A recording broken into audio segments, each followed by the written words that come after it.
আলোচিত 10 ট্রাক অস্ত্র চোরাচালান মামলায় আপিল শুনানি শেষে যাবজ্জীবন সাজা থেকে খালাস পেয়েছেন বিএনপি নেতা ও সাবেক স্বরাষ্ট্র প্রতিমন্ত্রী লুৎফুজ্জামান বাবর।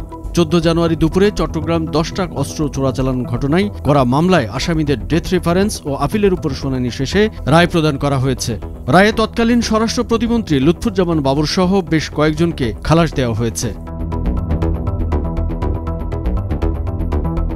বিচারপতি মোস্তফা জামান ইসলাম ও বিচারপতি নাসরিন আক্তারের সমন্বয়ে গঠিত হাইকোর্ট বেঞ্চ এই রায় প্রদান করেন। এর আগে বহুল আলোচিত এই মামলায় ডেথ রেফারেন্স ও আপিলের উপর গত 6 নভেম্বর শুনানি শুরু হয়। রাষ্ট্রপক্ষ প্রয়োজনীয় নথি উপস্থাপনের পর যুক্তি উপস্থাপন করেন। এরপর আসামি পক্ষ যুক্তিতর্ক উপস্থাপন করেন। উভয় পক্ষের শুনানি নিয়ে হাইকোর্ট আজ রায় প্রদান করেছেন। আদালতে বাবরের পক্ষে আইনজীবী শিশির মনির খালাস চেয়ে এই আবেদন করেন। রাষ্ট্রপক্ষের শুনানিতে ছিলেন deputy attorney general Sultana Akhtar Rubi ও সহকারী অ্যাটর্নি জেনারেল মোহাম্মদ আসিফ ইমরান জিসান। অন্য 5 জন আসামির পক্ষে শুনানি করেন জ্যেষ্ঠ আইনজীবী SM শাহজাহান। এই রায় সেখানে যাওয়ার দ্রুততম সময়ের মধ্যে তিনি মুক্তি পাবেন বলে আশাবাদ ব্যক্ত করেছেন তার আইনজীবী শিশির মনির।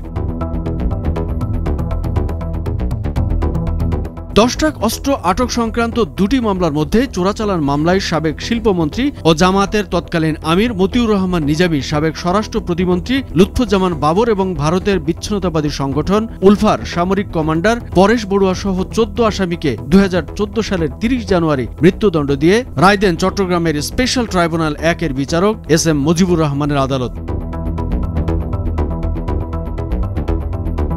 এর আগে 2004 সালের 1 এপ্রিল চট্টগ্রামের CUFL ঘাট থেকে 10 ট্রাক ভর্তি অস্ত্রের চালান আটক করা হয়। এই ঘটনায় কর্ণফুলী থানায় বিশেষ ক্ষমতা আইন ও অস্ত্র আইনের 2টি মামলা হয়।